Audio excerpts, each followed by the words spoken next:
We did it. Oh, smoke. You did it all pretty. Welcome to the Michigan Bros Grow Show episode. I don't know. 218, I think. Shout out to Baked. He's sick today, so we're going to try to steer this train into a train wreck before the end of it. Cheers, everybody. We got this. Got Red Setter Farm live from the garden, freezing his balls off probably. Doing some fresh frozen. Got his pile to take care of. I'm attached. Can't go too far. I also can't see. Let me see. What strain you working on right now, Red? This is our hippie crasher. Was that the huge one? Huge one. Nice. Yep.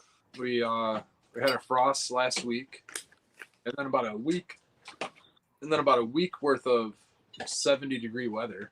So she did great through the frost. She was one of the last to start flowering and was at least 3 weeks behind everything else. So rightfully, she took an extra 3 weeks. Everything's been done. I mean, we got stuff already dry, curing. This is the last one to go down. Nice and bright. Lasted just fine. There's no botrytis. I've pulled like 4 dead leaves off of this. This plant was 8 feet tall and 8 feet wide in all directions. This thing was huge. Definitely getting, there's just multiple colas like this all over it. And there's no botrytis. I've picked off a couple little buds here and there of botrytis, but no bugs, no botrytis, no PM. We battled a little bit of PM on it, like right when it first started budding. But then, like, the weather shifted and it rained, and all of a sudden the PM just went away. And it's been a phenomenal plant. Maybe we had some really base rain. It's been raining the last few days, yeah. And it's been raining. It started raining out here. I was gonna just slowly get it down this evening. Probably should have taken it down earlier because it's all wet now, but it'll dry. It's fine. I'm not being wet. It rained the last couple of days, washed it off nicely. And I wanted to get it down before it probably could have even gone another week, to be honest. I mean, it's nice and ripe. It's good. But we have 20-degree weather coming up in the next couple days, and nights are going to be super cold. Those are going to be a hard freeze. Those will definitely kill some plants. So we're going to try to get as much down as we can today. We have obligations in the next couple days. And we're going to see Billy Strings on Tuesday. Halloween, Van Andel fucking Ramble. It's gonna be fucking awesome. It's gonna be a WrestleMania type concert. It's gonna be fucking fun.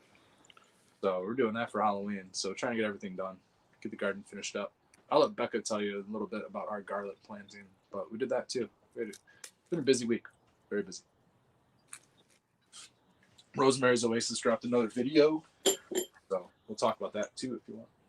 Fall cleanup. I saw that. Why don't you get right into it? Because you're kind of doing that right now, you know, in a weird way, in a roundabout way. Start Rosemary's Oasis YouTube. We dropped a fall cleanup video. A couple weeks ago, we did our chicken coop video, and then today we actually did a little pre-winterizing. Well, mostly winterizing. We winterized our chicken coop today. Took some footage for that. So, channel's slowly evolving into something that's going to have a decent amount of content on it, and as long as we have things to do around here, we're going to try to showcase it. So it's been fun, and it'll be less teaching, less like specifics, and more just showing what we're doing, because we're obviously not experts in any way. I'm doing my dahlias right now. I'm pulling those all up, and I don't really know what I'm doing. I've never kept them over winter, and replanted them. So just gonna show the process rather than be like, this is how you do this part and this part and this part.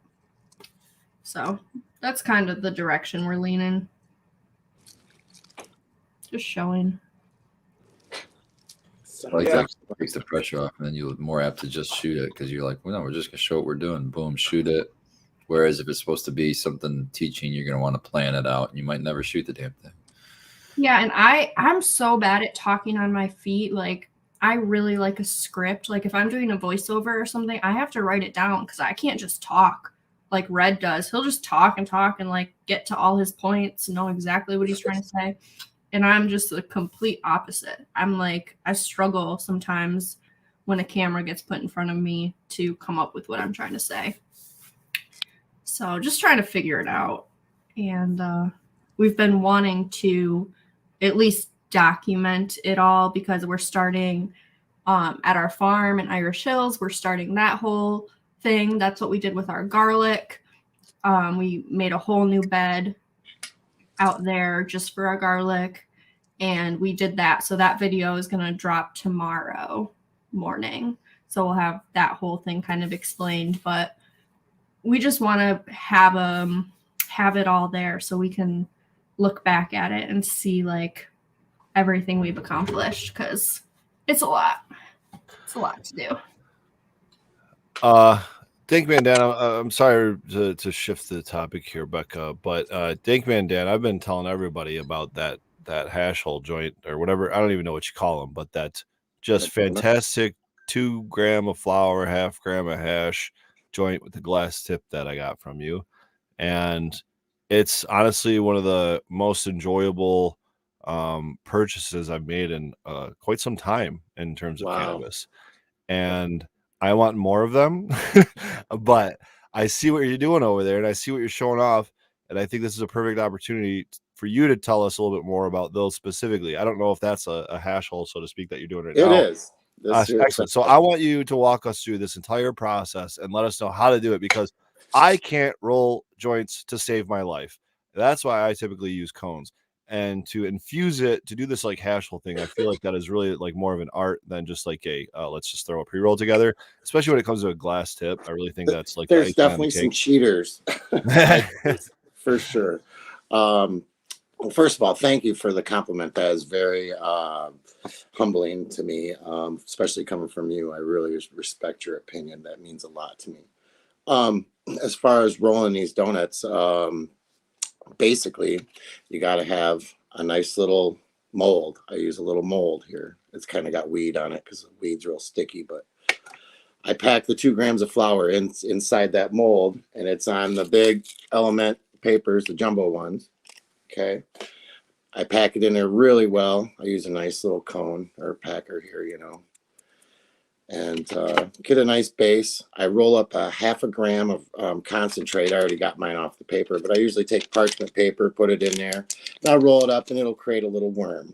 Okay. And then I dig that worm out, lay it out on top of that preformed patty I have. I take this off.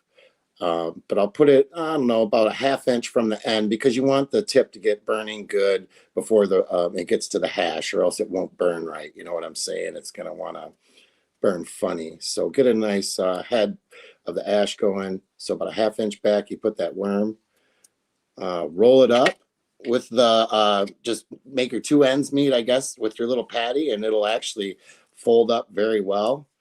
And then I have about 3/4 of an inch hanging over a paper. I got these 30 millimeter, I don't know if you guys can see them, glass tips. They slide in there very well. I like. Do you get that from like just a tobacco supplier or somewhere local, Amazon No, or something? I got it online through some marijuana packaging company. Okay. Probably post it on my Instagram or something later. But yeah, and the tips are reusable, which is great. You know, they're not throwaway or whatever. But yeah, so just curious, have a good cured flour, nice rosin, and yeah, man, enjoy, really. Is there any like tips or tricks to this? You said some people they cheat. What do you mean by that? Well, we use these little, like I said, these presses that really let us form our patty in there, our weed patty. I gotta imagine that keeps it consistent too, having a mold. You know what I mean? Yeah, absolutely. Like I said, it helps me make them consistent every time. So I know that my doobies aren't looking funky, so to speak. I do a much better job on them than this one here. This one's kind of fast, but well, I was gonna say we're 10 minutes into the show, and I think you started maybe after we started, or right about right around when we started. So it takes maybe 10 minutes or so to roll one of these. Yeah, and I just pressed the frickin' the rosin. I did some flour rosin just to do it up. So this is blueberry rosin with blueberry flour. So I'm pretty stoked about that. It should taste good. That's gonna be good. Yeah, it should be really good. But I'll be definitely bringing more to the Fledge on the 18th. Awesome. I'll be there as well. Yep, and I'll have a bunch of flavors with me. So Oh yeah. Bring your mold. I might pay you to roll me up one with my stuff. I bought it for $3 off of Etsy. So nice. Yeah, just a little computer printer, 3D printer there. I'll print them out for you too. Shout out to Big Pone. He brought me over a big fucking thing of the Trichome Forge. We got some of our rosin pressed. Unfortunately, Red Setter Farm is stuck in the backstage, and Baked is the only one that can let him in. So I don't know how long he's gonna be stuck there. We might have to call Baked. So he can sneak up on Becca and just show up on her camera. Oh yeah, that's beautiful.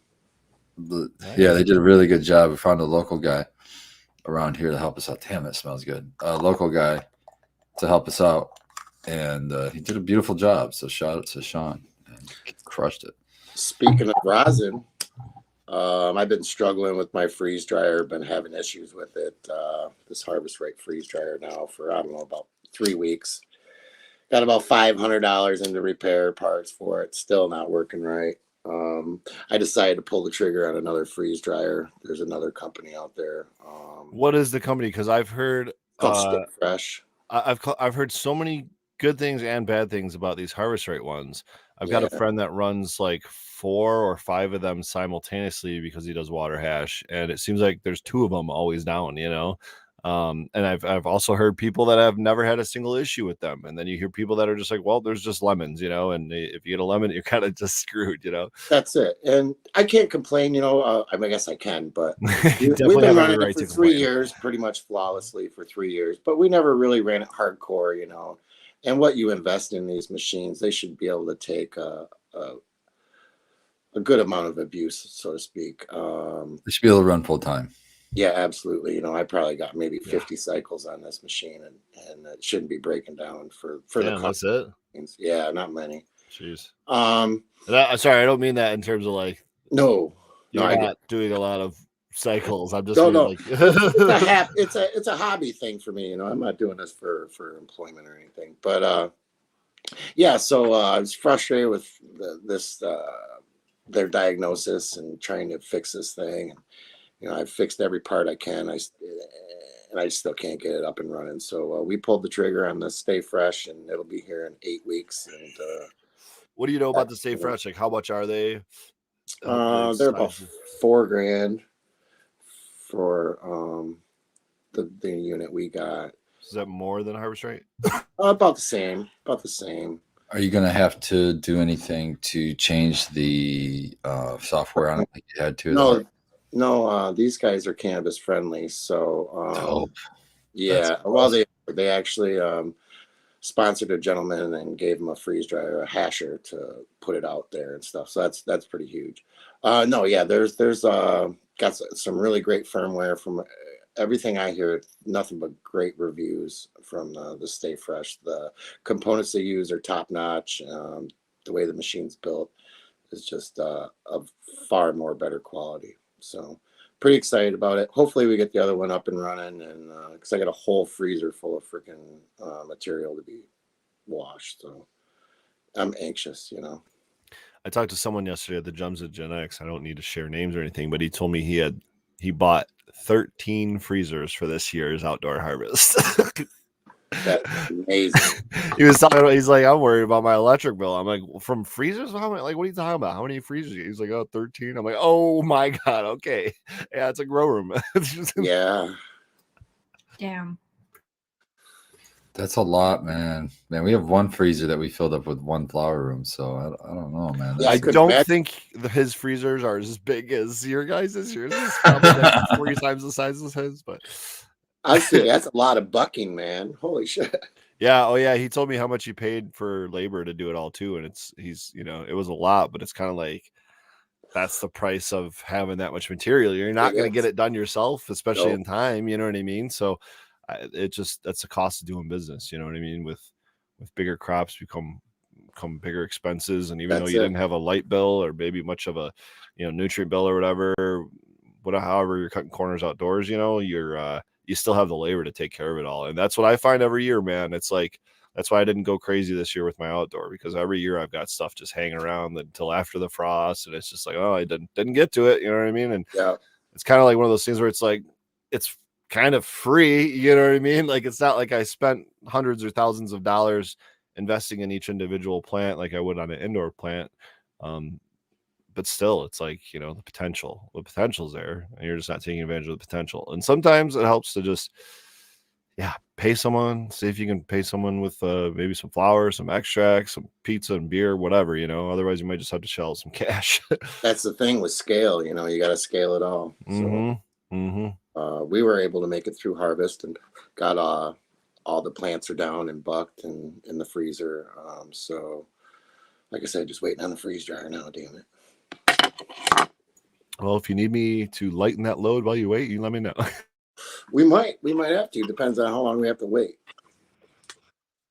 Yeah, it's true. So what? So you don't even know what the problem is? It's just like, okay. So I was having a vacuum issue where it wouldn't hold vacuum. So I got that repaired, and now my trays are coming up to temperature. So hold on. So the vacuum wasn't holding. Was it a seal issue? Was it the vacuum pump itself? I changed out the vacuum pressure sensor and the vacuum pressure sensor board. So it could have been either one of those. I changed out the epoxy plug. I changed out the ball valve for their waistline. Mm-hmm. I changed out the motherboard. It's been just a nightmare, like I said. And now it's telling me that it can't read the tray on the inside, and it's not heating the trays. You guys know what sublimation is and how that works, correct? I don't need to explain. Why don't you explain it to us? Because even if we do, the viewers might not. Okay, so in a freeze dryer, what we do is we put the materials in there, whether it be food, hash, or whatever. We take that down to sub temperatures, you know, like -40, freeze it at that, and that makes the ice crystals real small. And then we slowly warm the shelves up to whatever temperature. Hash, we do it at 35 degrees. Food, you want to do it about 125. Slowly warm it up to that, and as it warms up with the vacuum that's put on the vessel, it pulls out all the moisture, and as that moisture hits the canister of the unit, it actually turns to ice on the outside of the unit. So all the water gets turned into ice in the canister, and pretty much dries all your food or hash. Basically, what happens to that ice once you like open the door? Okay. Yeah. Well, you can get a few runs in, I guess, before it really builds up, and then you have to defrost it. Interesting. It's so interesting to think about the thermodynamic differences of a freeze dryer and a vacuum oven, because it's kind of the same concepts. You're just playing with temperature, I guess. Yes. And creating a vacuum lowers boiling points, but creating pressure, positive pressure, actually raises boiling points to a critical mass, in which I'm trying to think how this is explained, because this is not the method I use, but like a pressure cooker, right? It's heating it into a critical mass, and then I think the gas can just no longer stay a gas or something like that. But yeah, I mean, it's so the idea with a vacuum oven is to heat it to a certain temperature, pull a vacuum to a certain depth to be able to remove the solvents at an efficient manner. What would you say the purpose of a freeze dryer is to literally freeze out the water and to remove it, essentially, right? You're just dehydrating it, so to speak, almost. Once again, we have to remove the solvent we use to get the trichomes off the material, which would be the water. So yeah, basically we're doing the same thing that you are, but with water. How efficient is it? Is it 100% efficient? Oh yes, absolutely. Yeah, if you put a moisture meter in it, it will read 0% moisture. Okay.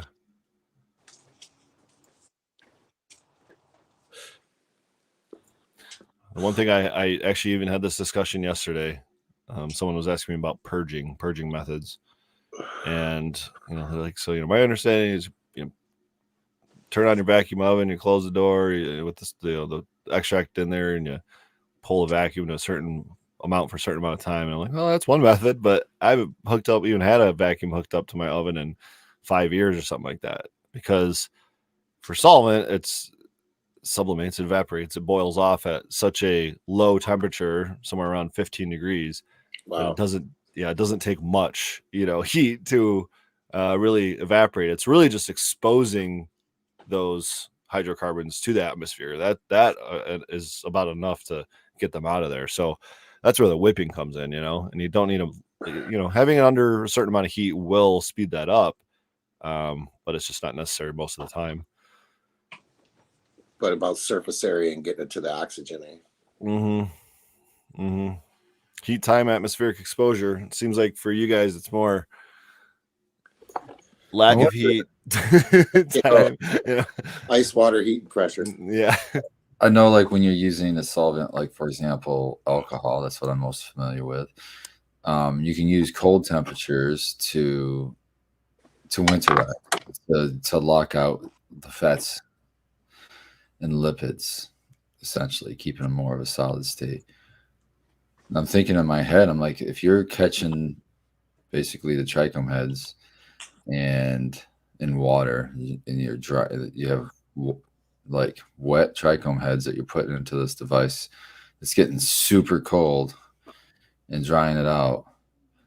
Is that doing anything to? Well, no, because you'd see fats or something. You'd have to recover fats somewhere. If it were to remove fats, you'd find it like on a parchment paper or something. That's exactly it. So essentially what I'm doing is inline dewaxing. And so that's where I have a column, right, that holds my material. But so it's all material in here. But then this column has a sleeve around it, and there's a gap, right? And this gap is filled up with dry ice along the entire length of this column. When I do that, that's a similar thing where you're keeping at a certain temperature to essentially freeze those fats and lipids and not allow them to get into that liquid solution, which is where, whether it's iso or ethanol, I guess iso is not a good example of an alcohol, but ethanol or, hydrocarbons or what have you, those will kind of stay behind. And yes, I have incredible examples, even as of this past week, in which I just started harvesting on Monday and got through, 5+ runs worth of material. And a big part of that was catching on the filter, sometimes fats and lipids, but often anthocyanins, if I'm saying that right. And so that is the inside of my filter. You can see, right, the grooves of the stainless steel there. And then, there's a stainless steel ring holding this all kind of this paper filter down. But there's some flour and whatever, and it almost, I laughed about this one because it almost looked like that's a leaf, right? It's like a leaf got stained onto it or something, like in a nuclear explosion. You just got this like purple cannabis leaves, on this paper. But you'll catch fats, lipids, and things like anthocyanins. It just depends on your temperature, and the colder you can get it, the more likely you are to keep those fats and lipids behind and not in the solution you're extracting. Cool. That's cool stuff, man. I gotta imagine the ice helps too with solventless. It's probably a similar thing, Yeah, I try it. Well, when I shoot my with a water my temp gun, it's about anywhere from 27 to 32 degrees working water temps, so. Speaking of temp guns, guys, I think I already put it back in my toolbox, but I finally took the infrared temperature gun and hit my e-nail or my quartz bucket with it to figure out what temperature we're actually rocking with, because for years I've had this thing. I mean, probably for the last 5 years or so, I've pretty much kept it at around 610, and that's the temperature I'm reading on my e-nail says 610 degrees. Now, in my experience of actually doing torch dabs, I know it's not that hot because I think I would taste that difference. But I always I kept forgetting, just never actually brought my infrared gun to my e-nail and checked it out. Or at least it's been a long time since I have. And I've been running this e-nail for 6, 7, 8 years, something like that. Same e-nail. It's given for sure over 100,000 dabs in its time. and I can't imagine it's that accurate. So I finally grabbed my infrared gun, hit the bucket a couple days ago with it. 610 is equivalent to at the banger 540 degrees. That's what I've been taking dabs at least Fuck. recently. I like 540. I thought so too. That's a great. Yeah, I'm good with that. I like that. Anywhere 600 to between 5 and 600, I'm good there. Depends on the size of the dab. You know, if you get up over Yeah. half grams, you gotta go in there hot. But Yeah. them small dabs, man, they're great at that temp. And I even like the cold starts too. Yeah, Cold starts for flavor, but you know, can't really do that on an email. I mean, I guess you could, No. but that's kind of defeats the purpose of it, you know. We talked about this before. I got ridiculed over it, but yeah. You can too. You just turn the email off, man. You don't leave it on all day. Just turn it off. Then when you're getting ready to go take a hit, you drop your throw it dab right on there. Turn it on. Yeah. You should. I used to put rock your the first shit out dab of the in there. email.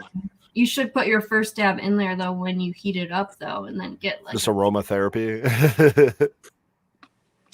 Yeah, Tell you with this lime skunk hanging around, maybe I will.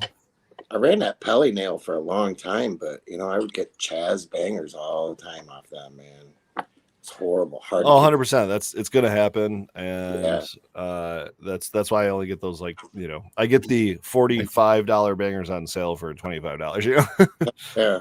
Me Black too. And I Friday. don't feel bad just burning them off to keep them clean. Exactly. Oh, it's dirty. Yeah. Right on. And you know, Dankman maybe doesn't agree, but Bake's not here to yell at us about that. So yeah, we'll chaz it up, man. Whatever. It's $25 banger. Yeah, I don't invest a lot in bangers because I'm klutzy and I break that shit. Yeah, I know what I'm doing, like where my value's at, and it's not an expensive glass. I'm not careful enough. I just got the setup. She's got the ruby over there. Well, I broke my blender, and I'm really sad about it. Oh. So I just have a normal banger, You know, and I'm real happy with them. The Yo Dabba Dabbas are a decent blender for a good price. Okay. And they're nice. They're, you know, not welded.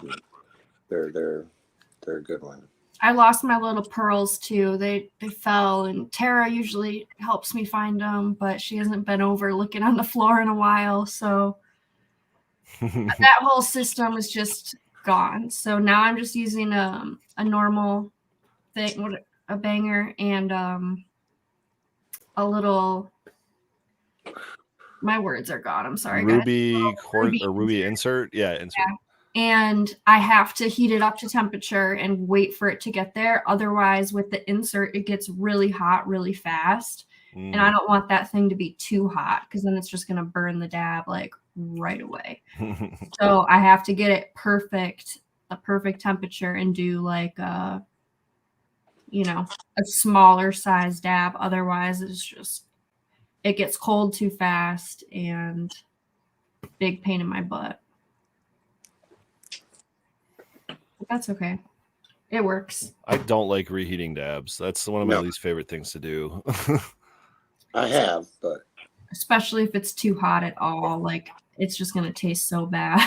Well, yeah, that may be worse. What kind of first world problems are we talking about when we're saying the word? This is why I started growing. Reheating dabs. That's the least favorite thing to do. I can think of a lot of things that I would rather do. I mean, like ever. I mean, like in the situation we're talking about with e-nails and buckets and bangers and stuff. But I feel you. I do reheat my dabs if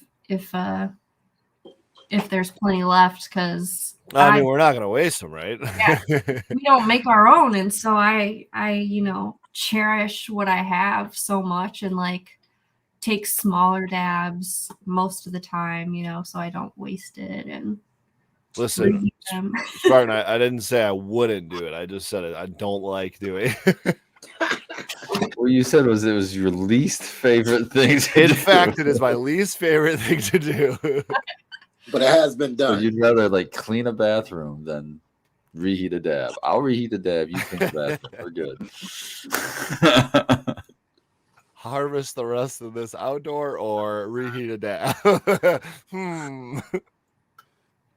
Exactly, man. I can think of a lot of bad things. What about in the Puffco though? You'll reheat that, won't you? It's a little different.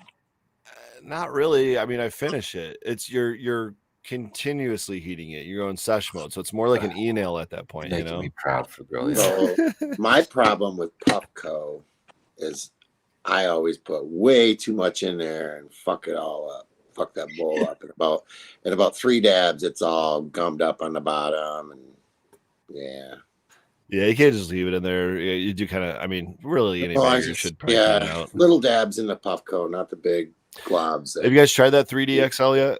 I'm gonna. I haven't yet. I got a chance to yesterday. Shelly from Flamingo to Heat had one, and I had my Puffco and her Puffco, and I did Cobra Milk out of both of them. We lost Red again, and I'll tell you what, man, it's significantly more. I don't know if it's like 3 times more or whatever, but it's a significantly bigger hit, without making it like taste burnt or whatever. It's just more cloud. Well, I didn't touch it. I just was doing it with whatever she had it set to. But like it would consume more too. Like you consume more, or you just feel like you got a bigger cloud from the same amount of dab. I feel like it actually vaporized more of the dab in the hit. Yeah, that's what I'm talking about. Okay. Yeah. Yeah, because before it was just heating the bottom, right? On the I think it heats the sides of the 3D, but I think of the original atomizer, it might have just been heating the bottom. Yeah, that's what I have as the original. Well, this one's deep. I mean, it's kind of tall. Yeah. It's like twice the height or something. I see them. They're what, like $80-$90 or something? Well, she bought it probably is, but she also bought like what do they call it? The carb cap. Yeah. It was a really nice carb cap too. And it was, I want to say like 135, 140. I think she ended up paying, I think. So yeah, for basically, I mean, but then again, you're buying an electronic banger at that point with a carb cap, you know what I mean? So maybe I'm not buying $140 glass blown bangers, but I probably will eventually be buying an electronic atomizer version of that. But we were kind of like, yeah, man, like that's basically the price of another rig at that point, So you really got to be like utilizing it, enjoying it. But once you're into the Puffco or Dr. Dabber, you're already committed to the price point of using those. Fair enough. Right. Otherwise get yourself a hookah and do fucking dabs out of the straw thing, God, I hate that when I see people dab out of their jars. Oh, I see what you're saying. Like want to hit that right in the jar. I'm okay. I'm good. I get it for the last little bit. What do they call those? Like it's like a hookah. I'm thinking of a different name. Those straws. The seahorse. Yeah, man. There's got to be so many different ones. It's been so long since Nectar Collector. That's the one I was thinking of. Yeah, I think that's a common one. Cool device. I mean, it's basically heated tip on one end and a straw, the handle. You know what I mean? They just heat it up and kind of like doing lines of dabs, I guess, in a weird way.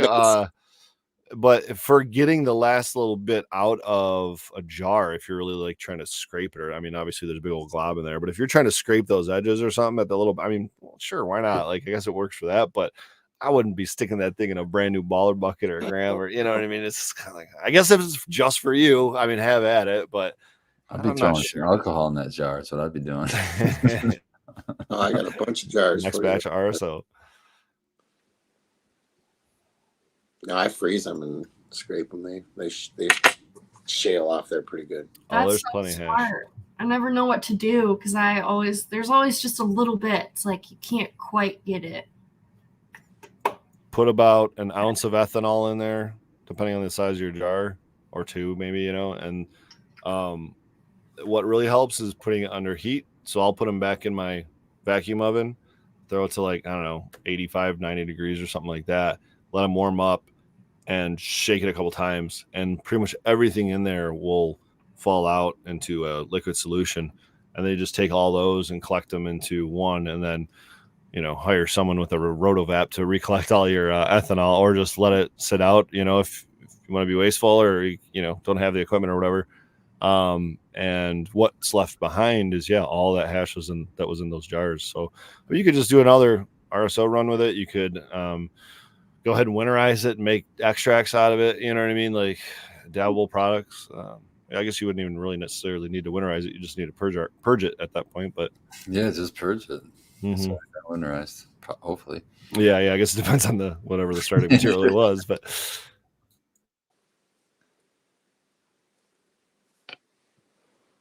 That'd be nice. That'd be a cool way to like if you had a bunch of jars and just do it all at once. Imagine the full spectrum that RSO would be from like 30 different strains. That's why I love the pucks so much, like Dan does or whoever, because you can just tell as you're running it. Like you can the smell of it, the look of it. It seems like They it's sit around and they age, that's the thing, it all converts. right. And it becomes all narcotic and yeah. Super narcotic. That's the best stuff, man. Especially for sleep when you get the stuff that's already, because not only maybe the product was never decarbed, but the heat from the press and the pressure actually equals heat too. So that all helps to decarb, and then it runs through the process of getting turned and boiled off, getting soaked in alcohol and then not boiled off. It gets a little bit more heat. So I think you've got a bigger decarb process, or like a higher percentage of Yeah. in that, and that's why it's so much more. I wonder about the pressures making me think, because like I was saying, with a vacuum that lowers boiling points, but with a pressure, like think of a pressure cooker that technically raises boiling points. So I wonder how it would work decarbing under pressure. You know what I mean? If I don't know why in what scenario that would happen or whatever, but I'm just thinking different ways to decarb and how. Yeah, I'm wondering vacuums just in a and- standard press, how much in a standard press when you press in your hash out, is that pressure generating enough heat to effectively decarb any of it? I mean, the plates are already heated for sure. Yeah, I mean, between those two, I don't know. probably a little bit, but I can't imagine it's a ton until you're actually getting to that decarb process of converting it into a oil. Well, I guess we would know a lot. We just have to look at test results, and I'm sure that it's mostly THCA. If it's showing THC in the test results, then that's it got hot enough to decarb some. So remember two weeks ago, I think it was, when I brought up one of my small little glass jars of oil that was very viscous, and it was just like ready to pour right out of the jar. I took that same oil and decarbed it to turn it into food grade. So this is decarbed extract, and it's not heated up right now, but this is how viscous that is at room temperature. And so this could theoretically go right in a vape pen like rosin, and it would be like your same kind of thing, decarbed oil. But this is now what I'm going to be using for, my next few batches of edibles and lotions and what have you. So I just thought that was cool, because normally it's a way darker, more food grade oil, but this is a fresh frozen batch that I decarbed, and I don't normally do that, but That's amazing. Top shelf. I guess. I mean, it's still, I could smell it. There's some terps in there, I guess, but My dog is driving me insane. I don't know if he's got to go outside or what, but geez, he's usually not this annoying. He just sits at me. He's sitting there and he's just staring at me. I look down and he wags his tail at me. I'm like, what does that mean? you want attention? Yeah, it's like, that's strange. I don't know. So tell us what you learned about reheat on your episode of variables. That dude is not as much of an asshole as Spartan thinks he is. And it shouldn't be as controversial as a topic as it is. I don't know, for whatever reason it is. And I do think that if there's any downside to it, it is the cost of doing it. And I've had this discussion several times already since Friday night. I think that description of it being a hot rod is a great way of thinking about it, because you are paying to get to that next level. And that next level is all that is basically having, instead of your graphs going like this, the sawtooth on your charts, your VPD, your humidity, your temperatures, all that, it's just flatline. Is the most consistent you're going to possibly get your grow room. And at this point, to my knowledge, with the tools we have at hand, and it's literally the tools we all have at hand, it's able to be done at a small caregiver level. It's all the way up through a commercial level.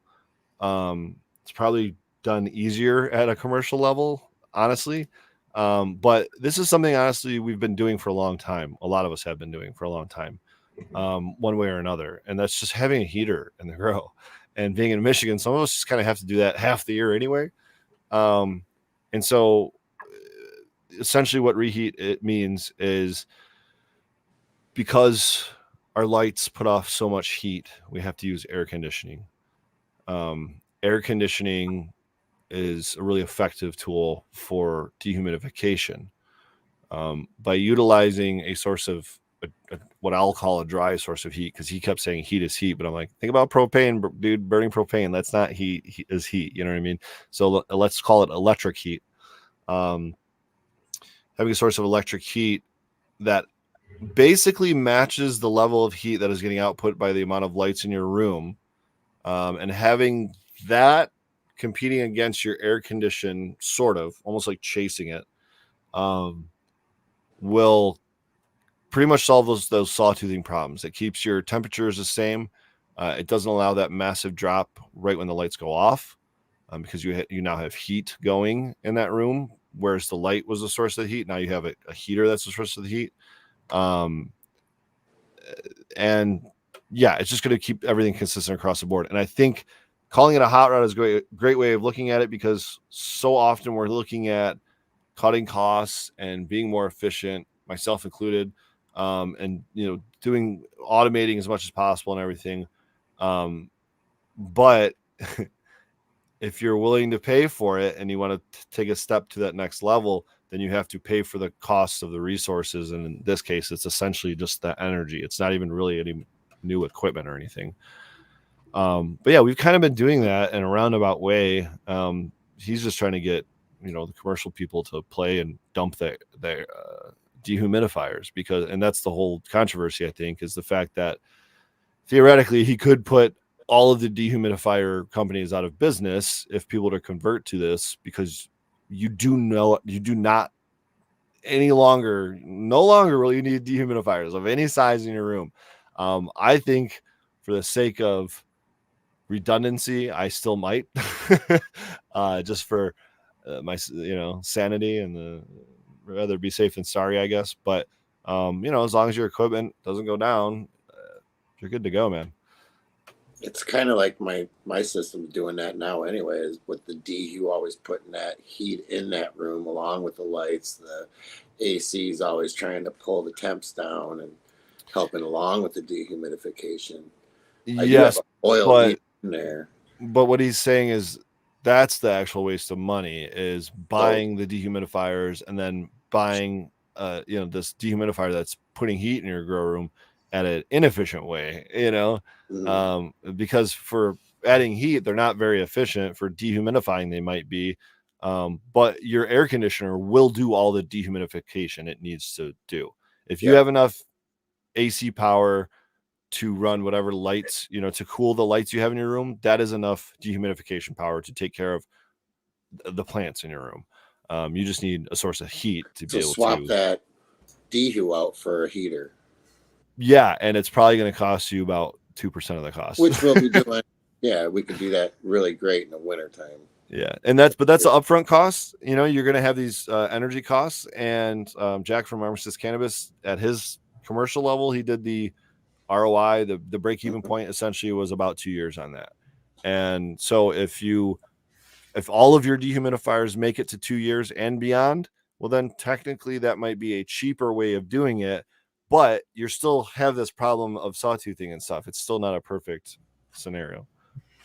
My best way to explain it is like you have to think of the air like a sponge, and the air can hold, like a sponge can hold water, but it can only hold certain amounts of water at different temperatures. So at the warmer temperatures, you can think of the sponge expanding, and it can hold as much water, way more water. But as the temperatures get colder, like an air conditioner kicking on and turning on, the air physically cannot hold water, and it'll squeeze the water out of the air. Air conditioners will pull that out. It'll come out on the condenser, and it'll pull it out of the grow. In a classic grow that doesn't have reheat, you have a bunch of lights on that are generating heat, and then it's lights off time. So all those lights instantly go off. Well, your HVAC has a temperature gauge that it doesn't know the lights just went off. It's waiting for the temperature to drop. Well, the temperature drops drastically when those lights go out because the heat's no longer being introduced into the room. And so there's that window of opportunity where how long does it take that sensor to tell the HVAC to kick the dehumidifier on to compensate for all this moisture that's getting squeezed out of the air because the temperature is dropping rapidly. So to solve that, the reheat really does a great job because it has a heater it's basically in the output of your AC, of your HVAC. So it tricks the AC to continue to run. If the AC continues to run, it's going to continually pull humidity out of the air, and it's going to do it more efficiently than a dehumidifier will. So it makes more sense to run a heater to heat the room because that's what it's most efficient at doing, and let the HVAC, which is usually way more powerful than your dehumidifier, to dehumidify your room for you. Mm-hmm. So I really do like the concept of reheat. I think it would be more popular if the champion of reheat was a little more of a That's what I mean by sawtooth. peaceful person. Peaks and valleys. Yep. Yeah, it's a great concept, and yeah, I mean, it's always yin for yang, and there's always going to be a cost variable. So at our level, I think it wouldn't be as dramatic, and I would love to try it, man. It sounds real great.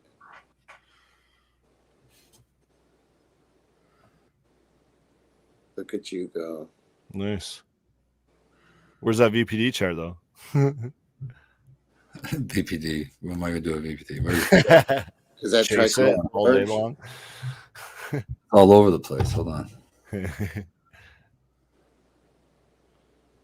That's really like aggressive sawtooths, actually, but they're tight. It's just quick. So you probably have. That makes me think. Yeah, that makes me think.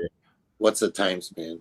What I have is I have the HVAC of the house it dumps into that room as well, and that fucks everything up for moments. Yeah, every once in a while, randomly throughout the day. But it looks like your equipment can handle it. Is what I'm just trying to say. You know what I mean? Like, yeah, it corrects it quickly. Yeah, I like that. My temperature variance is 3%, and my relative humidity is 5%. Yeah, that's nothing. Over That's very tight. Yeah, over a 24-hour period. So that makes me happy. That's very nice. So if you expand that chart out, and it's actually probably gonna look fairly flat, Yeah. Those are over a 24-hour. That's what that was showing. Shout out Chasmanian Devil. He said he's flowered out a male Spartan puke, and he said it dumped a lot of pollen. Yeah, I noticed that too. The males that I've collected the pollen on, I literally have a little mason jar that's this full of pollen. It's like I don't have a little vial of pollen. I've got. That's awesome. Yeah, I got some seeds gifted to me yesterday. I talked last week about. Well, I don't have the first one I'll talk about is from Kazoo Kush. I should grab it. It would take me a minute, but shout out Kazoo Kush. He gave me on my way out. He gave me a paper envelope with a seeded bud from last year's outdoor, and so I thought that was a very Kazoo Kush way of gifting something. And I thought it was very cool. And I don't have any plans with it yet. And I wish I could remember the cross. I know it's written on the package, but he let me smell the extract of one side of the cross, and it was very, very sour, like stinky sour. Okay. And so he crossed that with something else outdoors. I just don't remember. But shout out Kazoo Kush. This one is so small. I'm gonna have to take off my glasses to read. Snow Nanas. He used to take off his glasses to read. That's an interesting thing to say. It's Divine Banana crossed. It's mainly organics cut crossed with white truffle, and that's from Firefly Genetics Official. They just threw a couple packs my way, and little tiny vials. I mean, it's so hard to read these things, but. Holy shit. And then last but not least, I got to meet a fan of the show. Her name is Val, Always Sweet, I think it says is the name here, but it's so she got Lebanese seeds and crossed them. I think it was also outdoor with, I don't think it was Rainbow Driver, but I want to say it was Rainbow Driver. But she called it Lebanese Rainbow. And she was telling me a little story about, awesome. she's like, about Lebanese hashish? I'm like, yes. And she's like, about the plant? And I'm like, not really. And so that, knowing that I'm an extract guy, she gifted me a handful of those seeds to kind of try too. So yeah, we got some stuff for the Pheno Hunt next year. Did she tell you what type of VOCs you could expect? No, actually, yes, she did, because she had a bud of it, just like a small older bud. I think maybe it was this outdoor or something, very very small, but it was in a jar with some other buds in there, and I had already like pinched some other buds, so it was very hard to like get a true actual smell on it. But yeah, she did try to be fair, Hell yeah! Shout out Val. Shout out Val. She's in chat right now. Said it was by Mystic Mark. It was a seeded bud. Rainbow Bright or Rainbow Bite? Might be a typo. It's got to be Bright, not Bite. Or is it Blight? No L either. Oh yeah, it could be Blight. Seems Rainbow Bright. Rainbow Bite the rainbow. Yeah, it was cool to meet her, and I appreciate the story and the seeds, and along with the ones I ordered recently, which I need to check on the shipping and see where the heck they're at. We're gonna have some good Pheno Hunt coming up here. Yeah, shout out to Val. She hooked me up with TARDIS, who was a lover of Vortex, and so I sent some Vortex seeds out to him, and he's going to be breeding with that probably, or working with that. He's working on a breeding project recreating Vortex. He's finding the parent plants, going back as far as he can and trying to rebreed it back that way. So I think that's cool. Heck yeah. I told him if he gets Space Queen, I'm interested.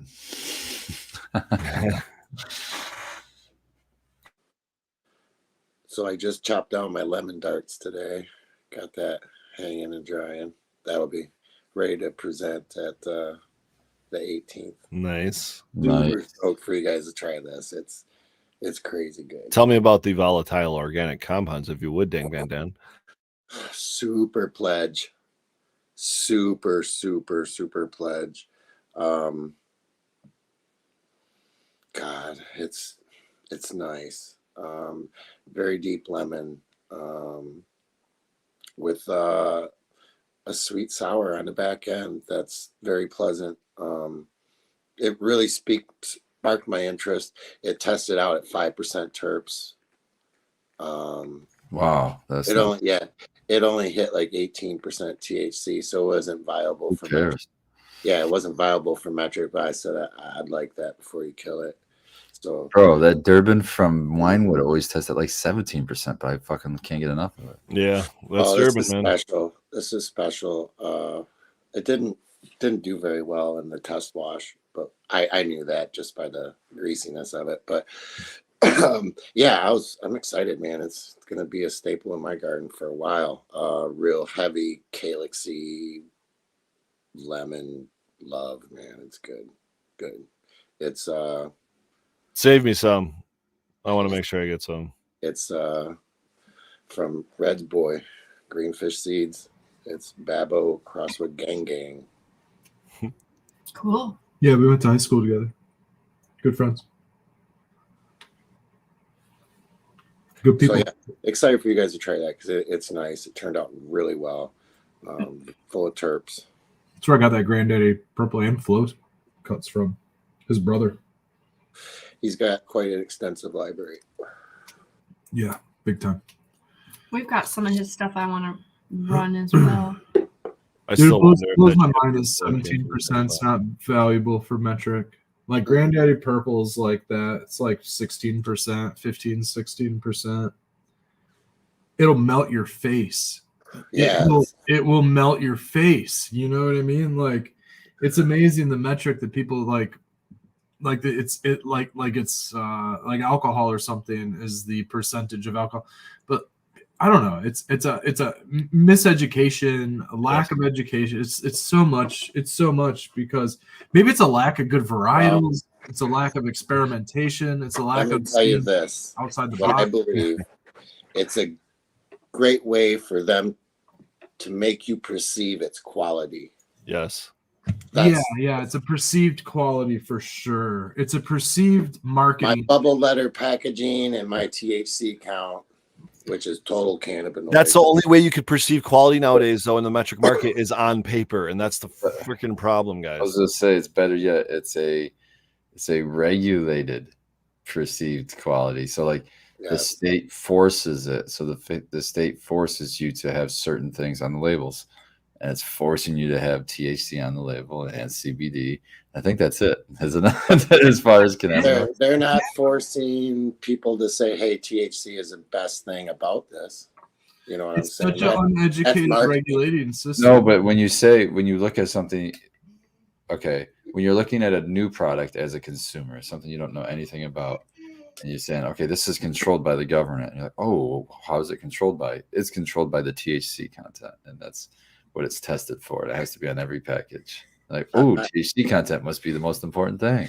And it's funny because those products will sit on a shelf for upwards of 2 years, and that THC content will just remain the same somehow, even though that's not what happens with THC. It's going to Exactly. And that number's arbitrary when you get it tested, and 2 years later somebody purchases it. Think about it too. The plant could be arbitrary regulation. It could be at like 15% moisture when it goes into the package, and as it dries for 2 years on the 2 years on the shelf, it might be down to a fucking 5% moisture. Now all the percentages are way higher.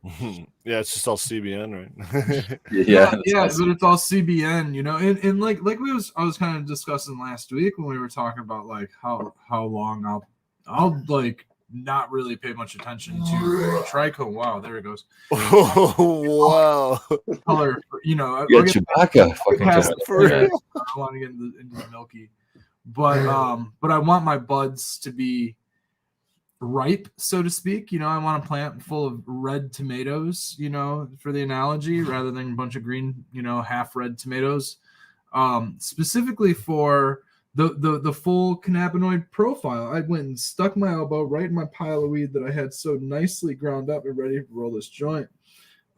Because I want the full round cannabinoid profile. You know, if it's got a little bit of CBN, that's what it is. If I don't want the CBN, maybe I'll grow something that just doesn't convert as much CBN, you know, and work my way there. But for me, it's all about trying different varieties, ripening them, and then, you know, catching the effects from that. But that ripened variety is going to have a whole plethora of cannabinoids, and it's amazing that they do. They only focus on THC and CBD when, you know, if we're talking about medicine, like there's medicinal value in THCV for like blood sugar regulation. So like people with diabetes, for example, you know, can, you know, well, you know, not like you, but like still like you could help, it would help your blood sugar modulation, you know, help diet.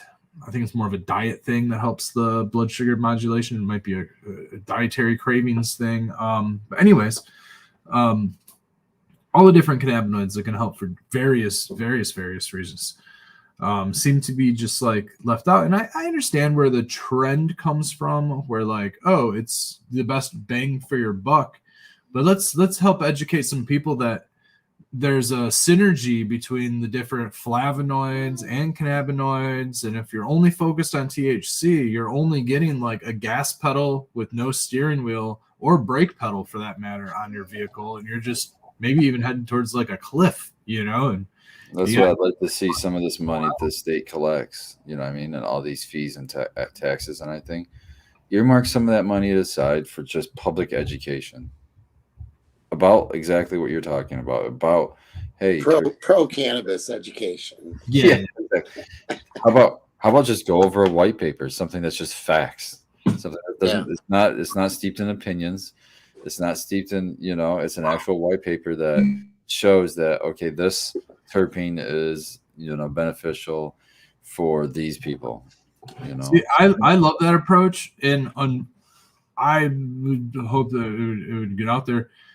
My thought on that is the same way that like the first licensees got their licenses, is that those with the big names would be the ones to write informative information, and they're going to be the ones throwing propaganda like, oh, the statistics show that regulated cannabis that's tested with X amount per, is less likely to, cause you to like grow fucking mushrooms off your skull. You know what I mean? Like all that propaganda bullshit like even High Times Magazine is throwing propaganda at us, which blows me away. And it's all commercial, like conventional. Commercial can be small scale. So conventional, large scale corporate cannabis, it's clearly behind the helm on a lot of this, even what is seemed to be information education, is still like propaganda. Yeah, but what I was foreseeing, like what I was imagining in my head was like, your basic, like a flash screen that shows beta caryophyllene found in these 3 top popular strains, and then maybe helps with this, X on the CB2 receptor. I got a shout out, and then just send out that video to every fucking dispo in the state. Then you say play this 24/7, and in your facility on your TV. I want to shout out Bloom in Ann Arbor. I have no affiliation with them nowadays. I know they have multiple dispensaries, but way back in the day, I don't know how many years ago, when my products were in there, they did just that. They had this 48-inch or whatever screen in the waiting room, and just it was constantly playing information and infographics and whatever about terpenes. And it was, some dispensaries had like, a placard or like a sheet of paper on a wall, you know what I mean? Like taped to a wall with some information about terpenes, some infographic or something. But this was like a very prominent screen that was constantly talking about each individual one. And that was one of the first times I saw terpinolene like discussed in literature, outside of my own online researches. So, there's some, but very few that put any effort into that. But I would definitely support those that do promote the education surrounding terpenes. I got to say, though, I feel like... Sorry, go ahead. As long as they're not pushing products that are fake terpenes. Well, yeah, I mean, that's part of it, I guess. That's part of it. So much out there.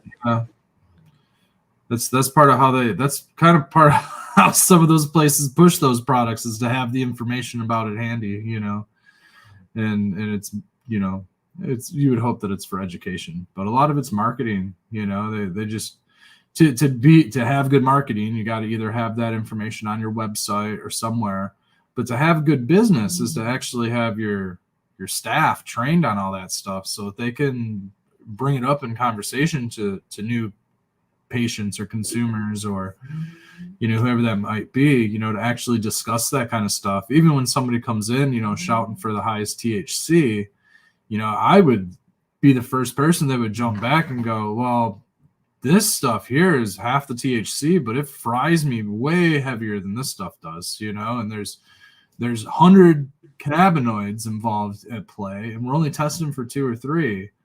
And you don't even know what's getting you high. You have absolutely no idea what's getting you high. They're just telling you that it's THC. I think it's a public information thing, because the news reports on the shit, right? And I don't want to say the news should report on terpenes. I feel like they'd find a way to fucking make that bad, for somebody. But like some sort of public information thing, maybe it's the billboards. I don't know. Maybe it's the private sector coming, maybe it's somebody that like Joe Rogan or something that's largely in the private sector of media, but it's largely consumed, by population.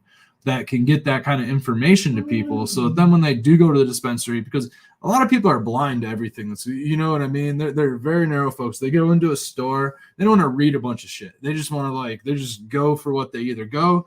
And every now and then you get somebody that's like, ooh, I'm gonna, just peruse and shop. But generally people are in a fucking hurry. They're on their day. They're going. They've been cut off in traffic 3 or 4 times. They're just getting their fucking vape pen and getting the fuck out the door.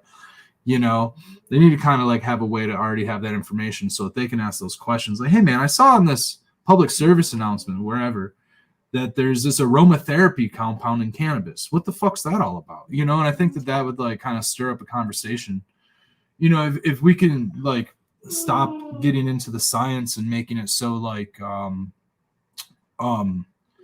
overly explanatory, because it's a hell of a lot of information and big words to throw at the layman's, so to speak, and people start you lost me at the fucking turber, and they're just they're gone, and you got these flavonoids. But even if you throw pictures and things like that, they're like, yeah, okay, this one smells like lime, big deal. They fail to go on and then read the effects because it's a paragraph. You know what I mean? I'm not reading a fucking paragraph. That's why I hesitate to start calling everything VOCs and they don't even know what trichomes are. And that's the thing. Yeah. So it's a matter of just getting the education. This is similar to aromatherapy where the effects vary. It's nothing like wine, where the effects may vary given on maybe different fermentation compounds and things like that, but it's nothing like cannabis. The way that cannabis can one can chill you out and make you feel blue, and the other can not blue sad, but the color blue. You know what I mean? Another one can overly stimulate you and make you feel the color fucking let's blend 16 colors together. Who knows? You know what I mean? Yeah, exactly. And another one that just kind of makes you want to just pull your skin off, and then that happens too. Wine doesn't necessarily do that ever, and it's very different than alcohol, and they push it as if it is alcohol. So nuanced. And then it changes depending on people's susceptibility and genetics, and the way that they can tolerate different flavonoids, for example, or VOCs or cannabinoids, and to just narrow it down to 1 or 2, it's well, you can if it's a pill, and that's where I think that calling it a medicine, which I believe Chewbacca. Everything is, dude. Chewbacca's fucking draw. I think it comes with Sorry, time. Red. I hate being interrupted. You're fine. More people are going to start learning about it because it's more publicly accessible. But that just takes time. You can't just teach everybody all at once. So it's just slow conversations and not everybody's going to want to care to learn. Some people don't care the difference between what makes a red wine or a white wine, or I'm just using Boo Boo in chat, mentioned brandy, sparkling wine, all of these different nuanced flavors. Some people don't care about the different fermentation techniques. Some people don't care what makes a craft beer, as long as it's a lager. You know what I mean? They're I just want a lager, and it doesn't, if it tastes good, great. But, and then you get the person that wants a lager, but they don't want any glyphosate on their wheat. So show me the small batch that's doing, homemade beer that's using a glyphosate-free grain or a GMO-free grain or something like that.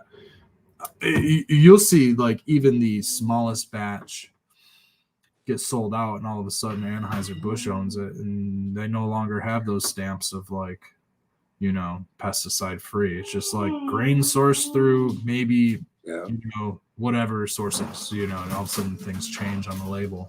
You have no idea. I got your name. Yeah. So consumerism is just kind of hope to have it varied and just find your niche in your groove in your valley. Thinking about those THC percentages and how that's been marketed for so long, maybe I give solventless too much credit for directing the way breeding is going, and maybe it's a larger scale issue, and really it is the fads and the THC percentage marking, labeling and testing. I mean, look at gosh. See, I think it's Didn't we have one of the biggest recalls in the country because of essentially a testing issue related to maybe not THC specifically, but Yeah, THC specifically. was yes. it? Okay. So, that right there, I've talked to people that lab shop, you know what I mean? That they tell me about companies that lab shop. It's an average, right? You're only taking a sample of the plant, and I mean, like if we want to compare cannabis to another plant like a tomato, where each tomato is a different shade of red or ripeness, I think each bud is going to have, depending on where you're getting it on that plant, is going to have a different. Okay, so we had done that at work where we had sent out samples from top, middle, and bottom, and they all come back different. Of course. Obviously, the top colas had the higher THC. More numbers. ripe. It definitely dwindled it down. So. Dwindled down. But that's not how they test. Right. They take half percent of your batch, so that's quite a bit depending on your batch size. Mm-hmm. Yeah, and then they may grind all that up or whatever, and then they take a sample of that. So Right. it's a combination of many different. So it couldn't be just one particular bud. For example, if you only get an eighth, that's a small sample size to hope that you're getting the average level. So if it says 31 THC, I mean, you might have 3 of those grams. A gram of that 3 grams might be in that 26% THC range.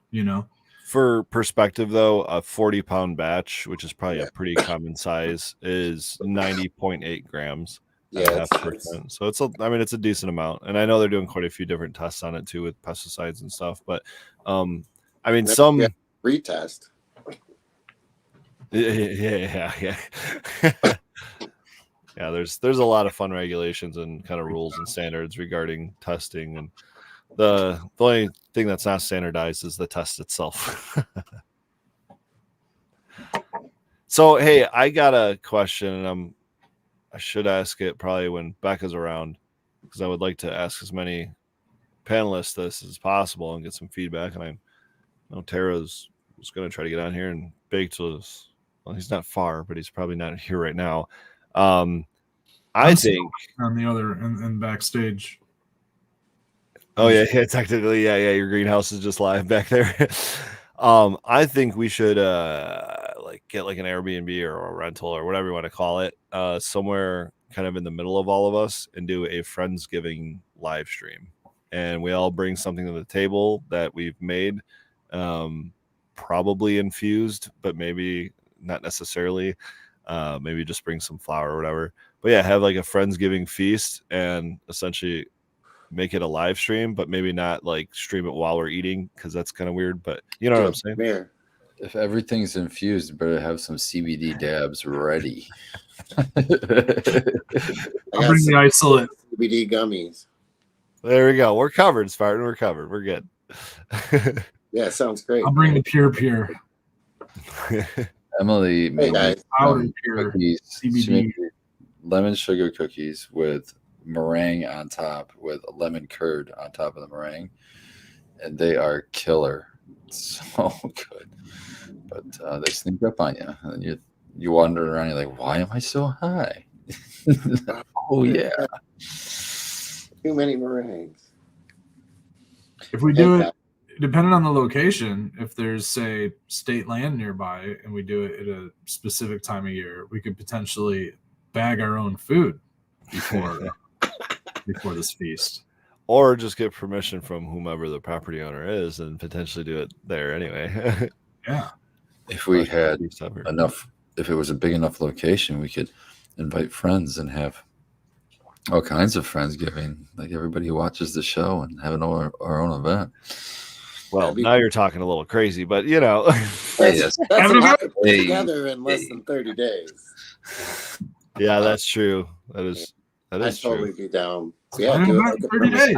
I didn't hear impossible. I didn't hear it. No. Nothing is impossible, Spartan. Not on the Third Eye Craft. No, there's a way. This person that was planned in like 2 weeks. That was crazy.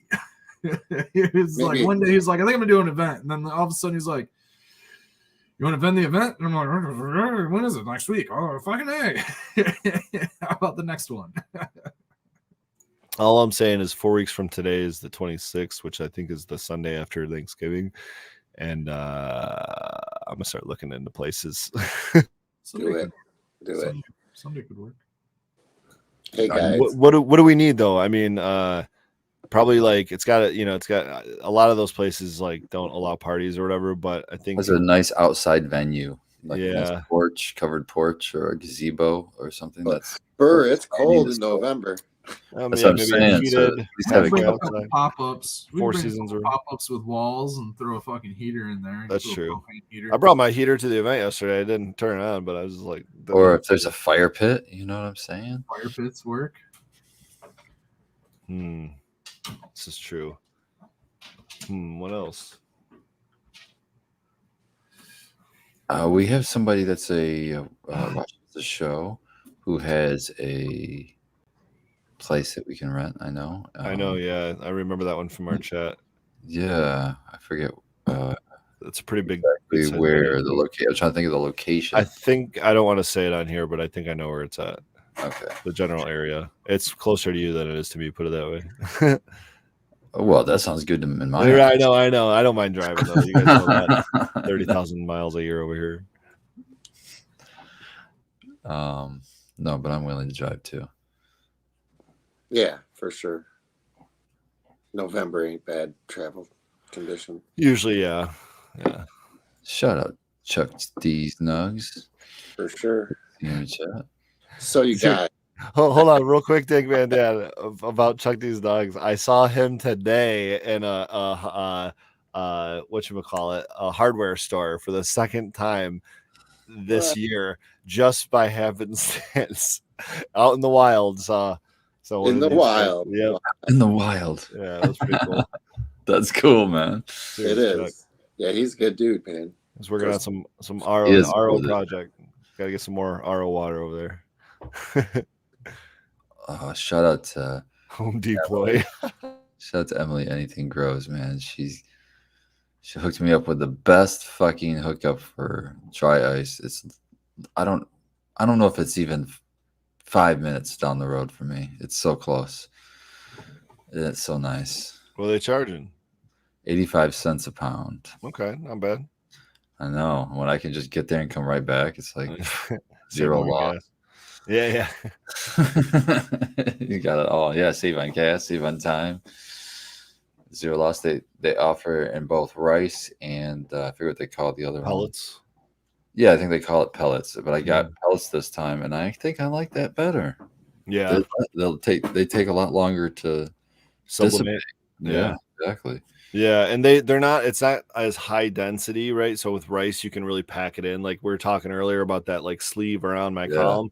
I would be able to get more poundage and more coverage, more contact with my steel with high density.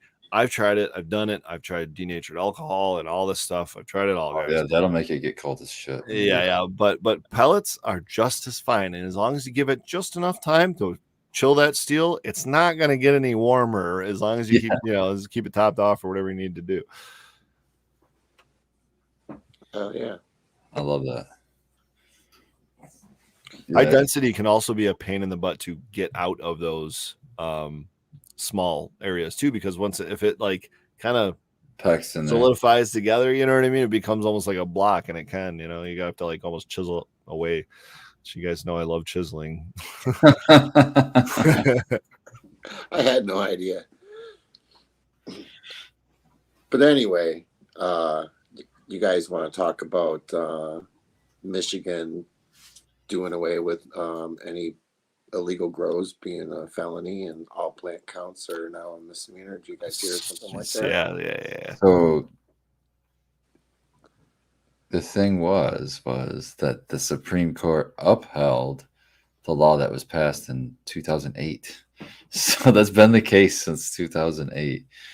That as long as there's no sales involved, any amount of plants, you're caught with any amount of plants, it's a misdemeanor. It's not a felony. Okay. That's good. Good. which means a fine is the worst. You're Yeah. looking Yeah. at. But So obviously, if you keep it up, you know they stack up, and you can get so many misdemeanors before it starts getting to be trouble for you there. yeah, At least you get some warning. You might You would hack hope something so. down. well, that's good to know. Good to know for people out there that need to know that. Yeah, Red's right though. They might still come through and just immediately chop everything down. You know what I mean, or Yes, leave they definitely you with will. 12 or Yeah, I would something. count But it as a loss. For yeah, sure. yeah. Shoot Well, your dogs because it's not they a yeah. protect you from your own dogs, so they'll shoot them immediately. Yeah, they might shoot your dogs. Oh, they will. That's another issue. Even if it's chained up. Yeah. Okay, Yep. where was that? Surprised. In California, there was a raid. Wasn't there that big post? Yeah, that happened just early this summer. That happened earlier. That this was in Oklahoma. I think that was in Oklahoma. That was. They had a license, dude. They had a They had- license. Yeah, they had a license. federal raid. The federal came in and hit them. Oh no, that was That was it wasn't Northern Oklahoma. Cali. That was Honolulu. It was in Yes, Hawaii. Yeah. it was Hawaii. Yes, Oh, that one. Yeah, yeah. Oh, that's different than what I'm thinking of. They came in. It was local California. They came in and Shot the German Shepherd. Yeah, I know which one you're talking about, Red. Oh, Yeah, the dog had a yeah. chain on too. It was fucked up. No, that was ridiculous. That was ridiculous. Yeah, I they can barely sit there and watch these videos anymore. It's like it just Yeah. makes me I mad. just skipped The through it. dude's like, I put my dog away. Like, don't touch nothing, you know. And it's like, come on, man, let him put the dog. Let him. Dog's on a chain, you know. It's like, Yeah. it's just- And the dog was like logged with the like local, essentially the equivalent of the CRA, right? Like whatever the regulatory board is out there, because what they were licensed, the dog was in like the SOPs of the security plan, you know. So it's not like the state didn't know about it or anything either, or that was disallowed or something. It's crazy. But let's talk. Let's shift there to the Hawaii situation. You guys know how much do you guys know about that? Because I've only watched like the video essentially. was that the federal bus that just happened? Yeah, that's the one that Yeah. they just posted where the federal came in and busted them. They were growing plant. It looked like they were. I just saw the thing that he posted, so I don't know much. Yeah. But it looked like that it didn't say that they were licensed. I didn't catch that. So I saw that they were growing, but they were waiting for licensure, but they were waiting for the rec market. they're a medical facility that essentially allows patients to have their plants grown by this facility, because a lot of people in Hawaii don't have the capability or the facilities to grow their own plants, right? Whatever their plant count is. So the idea with this facility is it's this basically not a co-op, but it's sort of like that where everyone's plants are there. They can go get their own plants. It's not like they're not, I think, selling in mass to the whole state or anything like that. It was just kind of a sort of a gray workaround, but they were working with the local and state authorities to try to figure this whole plan out, and had been on the news multiple times, very open and sharing, what they were trying to do with everybody publicly. It wasn't like you're, hiding or anything. And then they got raided, and that's about as much as I know. Unfortunate. I mean, they took they take everything, or Yeah, it looked like they were loading everything up in a U-Haul or some shit. Rider trucks. Yeah, they're cutting them all down. It's And- because they had to What are they protect gonna do with them? Where are the they evil taking them? plant that might heal them. They can't have just unbridled healing. God damn. So the Cole memo didn't protect a medical, a medical thing. It was that. I mean, if it was state sanctioned, the Cole memo should prevent the DEA from having any funding. I don't think it was necessarily state sanctioned. It sounds like a technicality by plant Yes, count, kind of one of those gray area type deals. Okay. So because the plant count was large if you look at it in a whole, but it sounds like it was a collective of people and not just one person owning all the plants. It was a collective. of Evidently, people. they have patients with their numbers attached to the plan. So there either is or there isn't holes within Hawaii's program. Oh, they don't have rec yet, and their medical. They say they offer reciprocity, but you have to basically apply for it like 6 months in advance. You have to get approved for it. Once you get there, like there's all these steps to take. It's kind of crazy.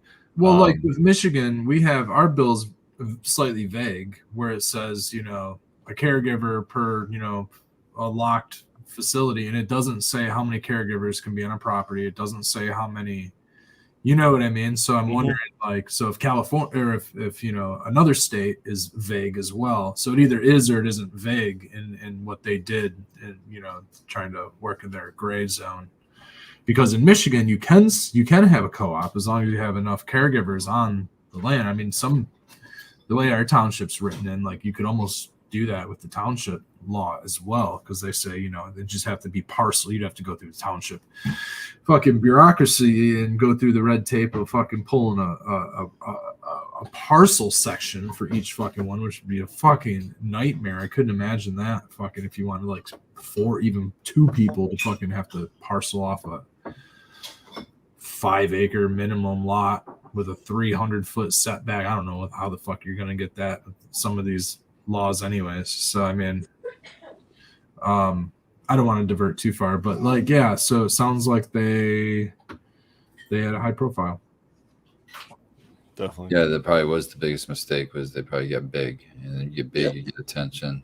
You get attention, they don't like that. Who's they? I don't know. People that are looking. Yeah. Government. Kills me. It's an easy target. You're not going to leave your plants that are sitting in the ground growing. You're easy target. They're going to just go there and grab them. It's sad that they can go in and cut them and to confiscate it before you have your day in court, before you can go and say, hey, no, what you're doing is wrong. This is all on the up and up. They can just cut them down. And listen to us being grateful that we're not getting charged with something, that they're just able to come in and steal, our life's work or our 9 months at least, right, worth of work, and any potential for our medicine or anything like that. And then destroy your residence. If there's a residence attached, destroy it looking for things. Knock out walls, blow out, whatever. They don't care. So, like, there's some grows that are fucking massive, right? Are they just like, why wouldn't the feds go after a there's grows that are like 30,000 plants. I don't know, like acres. Like, look at fucking Oregon, just acres and acres and acres and acres of plants. Look at Cali; they are doing that. Over 50,000 just here in Michigan. A lot of those grows have a lot of money behind them. That means a lot of lawyers, and they don't want to fight them. They go up to the people that know that they're going to try to fight them in court. But I guess that makes sense. I'm just trying to wrap my head around. Like, I mean, it was a big grow, but like, there's some big fucking grows out there. It'd be one thing if it was like the state shutting them down, but you're talking the feds moving in. It's like that's heavy, As far as the state law goes in the state of Michigan, there's nothing stronger than the misdemeanor in all of you were caught with X amount of plants. That's a good Michigan deal for sure. Good to see that the Michigan Supreme Court upheld that, but it doesn't make you immune to federal law. So if they wanted to be dicks, and they wanted to start enforcing the federal law, it wouldn't help us any, but it would help us in Michigan. You wouldn't get the double whammy of having the charge in Michigan as well. Yeah, Michigan also needs to change the Criminal Substance Act. Oh my God, they're so behind on that. You're right. It's ridiculous. It's on the Controlled Substance. Yeah, Controlled Substance Act. Michigan. Thank you. Cannabis is still on it, and we have a medical marijuana law passed in 2008. Okay, how is it still years later? How are we still on? Yeah, the state would have kicked it back to like fucking 3 or something like that on their own end. Thankfully they didn't. Not to give them any stupid ideas, but like, I'm surprised they didn't deschedule it just for their own, like, I don't know, keeping things in line logistically, like not having hypocritical. Has any other state actually fully descheduled it like that, though? I'm not sure. I don't know if any of them are. Like, no one wants to be the first, you know what I mean? They all seem to be, other than Cali. I think a lot of states just have that attitude of wait to see what the feds do, and then we'll just follow in line and copy. They also don't want their federal support money taken away, man. A lot of times they have that dangled in front of them, and it's like, oh, you said that you're not going to persecute this thing that the feds say you have to. Well, then now you're not getting your $12 billion this year. You know, that's a big like hospital worker deal. You know, but that's not an argument that works right now, because the last thing we've heard publicly, okay, I don't know what's said behind closed doors, but last thing we've heard publicly on the matter from the fucking president was, I want to fucking, free prisoners for cannabis, and I encourage all the other states, to do the same thing in their states. So that tells me that the federal government is making signals that they want to fix the situation, not just go the same old, same old. So that would be my argument to a lawmaker if they said that to me. Like, I feel like no. the federal government has been signaling that since 2008. Okay, so let's make some action. Maybe let's instead of talk about it, let's be about it. It's not just that'd be great. I like it. You need a shirt that says that.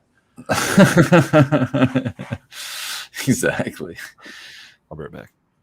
In a place where all they do is talk about things. They do need to deschedule. Well, like, it's so crazy having every state has different things, and then some states are still red. And it's just, I like it. I don't think it's crazy. I like it because it gives you a way to try different ways, and then you can look at it and be like, oh yeah, the way so and so is way better. Like, I don't think the states should be red. I think that I agree with that, but I think that should at least go up to vote. So yeah, they should. Or if they want to be red, they should just be decriminal. Like, if they don't want to like adopt, they could like not adopt legislation on it. They could like not want those, but then it would be decriminalized. I'm even okay with red states. Even if it was only like one or two of them, because then everybody can congregate there that are lame, and then that's cool. Yeah. Like. You can just move out of the lame state. A fence around like the lame people. Exactly, man. Put them in their own little like. Which state? Canyon. We'll like put them in a whole canyon. Georgia's already pretty red state, so let's give them Georgia. We can fill it. I hate driving through Georgia. Yeah, I do. I hate it. Just give them Georgia and Louisiana, I guess. Yeah, dude. Yeah. Georgia, Alabama, maybe. Yeah. Then it like cuts off Florida, and so then you have to like drive through there to get to Florida. That's probably a bad idea. We'll build a bridge. That'll be all right. Go around. Yeah. We'll be high as we go around too. It'll be fine. Yeah, you jump on like a ferry. Yeah, it's just it's like over ferry. I guess you can see the shore the whole way. Not even that far out. Too funny. It's just a hydrofoil, one of those ones that goes on land and water. Yeah. That'd be fun. We need one. Good over the trees height. Just kind of like. Or like maybe that's a spaceship. Mississippi and Alabama instead, and then we could at least go straight down. Okay. All right, Georgia, you're back. Yeah. You're back. Cool kids, Georgia. You made the cut. Since all the rest of the state becomes legal, right? So we pick a state, that's already like farmland, low population, like Oklahoma or Nebraska, or one of those states. Utah. You do the entire surface area, square footage of the state in cannabis plants. You just the whole fucking state. Oh, like right? Instead of solar panels, we do fucking all cannabis in the state, right? I like that. And then you go in and you do controlled burns. You do harvests, right? And you do controlled burns. I want that job. Red, put me on that right? You send the smoke. And then send the smoke towards Louisiana and fucking red state. Right? Yeah, do some kind of the biggest can in the world. When the wind is right. Yep. So it's getting into winter. Probably around now. I've got a better idea. Rather than just burning all of that, if we want to be really effective, let's just round up all of the stupid. I'm not going to use another word. Distillate that exists in the world. And just burn that, vaporize all that, and send it that way. Now, I was listening to the Variables podcast. You were going over how much is sitting around in Michigan, and I was just blown away, man. Oh my god, those numbers were crazy. Like 55-gallon drums just floating around. Dude, hundreds of thousands of pounds of fresh frozen just sitting there in freezers every month. And dude. actually, I should look at it. Right, I'm not gonna pull it up, but I'm gonna give you a second because I'm gonna find out now if the October. Oh no, October won't be out yet. I can't wait to see the October report. Put it that way. We'll maybe check that out next week or something, or 2 weeks, 3 weeks, however long it takes them. I always look at the disciplinary action report. Oh yeah, those are fun. Every month, I scroll through every single one. Cool. Yeah, I always look for my local stuff. Yeah. I look for like the biggest finds and then really dive into those. Like, oh, they did what? They left. Why did they do that? Oh yeah. What kills me is how many like notices and like chances they got. Yeah. And they're still fucking up. Like the ones that kill me the most is like the cameras. It's like, what do you mean you don't? Okay, Rats shoot through them, and then they came and fixed them. 13 out of 15 cameras aren't working. How is that a thing? How does that even happen without you knowing? That's well, the most recent one I saw, which was a pretty hefty fine, and the reason they found out something else happened was because of this camera issue. They said, show us that you got 30 days worth of footage. They, of course, couldn't do that. And then they started investigating, and I might be getting some of these details wrong, but I'm not going to name names, so forgive me if I'm wrong. They started investigating, the CRA did, and said, show us why you can't produce footage here. And they said, well, it's not because we turned off the cameras, it's because mice or rats or whatever, we have a mice problem and they chewed through the wiring. I remember this one. So it's like, okay, first of all, you have a mouse problem in your grow. That's great. And then so of course they gave them a chance to fix it. And so they did. They hired someone to come fix it. And CRA came back and said, okay, well, why is there still no footage from these cameras? And they're like, well, we fixed it. Like, okay, well, show us that you fixed it. Where's it? Let's see an invoice. They were able to produce an invoice 3 days earlier or something that said that the cameras were fixed. Sure. He's like, okay, cool. It's still not fixed. You need to have someone come out and fix this. And I think they gave him another chance to fix it and came back again. Still wasn't, problem wasn't taken care of. So they're like, all right, here's a big old multiple tens of thousands of dollars fine because you guys are. Was that the one? One of them they made. I don't know if this was the same one where the CEO of the company was banned from being in the fucking industry ever again. I don't know if that was the one. I'm not sure if it's the same one, but yeah, that was. I love when I saw that one. I was like, damn. Okay. Yeah, I saw that one too. Yeah, usually when you start doing like fraud, you know what I mean? Like you start selling products like into the black market, or you start getting shipments from Cali and you start trying to import that into your metric. It's just like, yeah, no, you're out. We're done with you. That shouldn't deserve a second chance. You start doing that kind of stuff. Like, I love the public aspect of those emails. See that, but I wish it was like more public. Like, I wish there was a section in the paper where that was put out there. Like, no, you gotta hunt for that shit. Yeah, because this guy could go legally change his name or something. And go I do post them on my Instagram stories. Like every time they come out, I usually try to get a few of them up there. Sometimes there's a lot of them that are worth sharing. But every once in a while, every month or two, I'll get a couple people that are like, "Where are these? Where are you seeing these?" I'm like, "Dude, you can sign up for an email, and that shit comes directly into your email. Go sign every up." Month. Yeah. Who I'd also like to see lose licensure is the ones that fucking paid off old Dick Johnson to get it first. Yeah. How is he the only one paying for everyone else's crimes? Yeah. High Life Farms. Yeah. Let's shout out to them. Yeah, dude. Yeah, a whole bunch of these companies that got fucking ringered, man. Yeah, who sent people? Who did they disclose? He got fucking. The whistleblowers have to get money, immunity. They should be rewarded for telling on the for cooperating. They cooperated. They might have benefited, but they cooperated now. We're sorry. We're sorry we got caught. Oh, nice sticker. Hey, I just learned yesterday. First of all, shout out Tara. Nice. We don't sticker on have that good bottle. products, but we got money. Can we do this? Fine? Cheers. Thank you. We got other people's SOPs that we're licensing. I found out recently, as in yesterday, someone told me that you can take my temporary tattoos and put them on bongs, and when you're done, you just ISO them off. It'll just come right off. I'm like, that's awesome. I'm going to start slapping so cool. many of those on my bong, like all my glassware. Oh yeah. So someone did. I think the same person sent me a picture today of their Puffco Peak with a Fergoli tattoo on the glass. I'm like, oh, that's pretty sweet.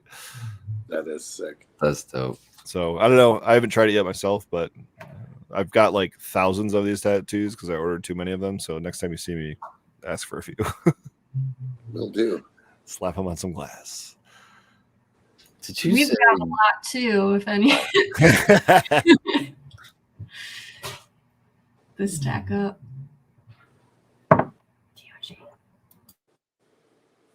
so? Because Baked Pone is sick and possibly AFK, when it's the end of the show may end, and it may not end.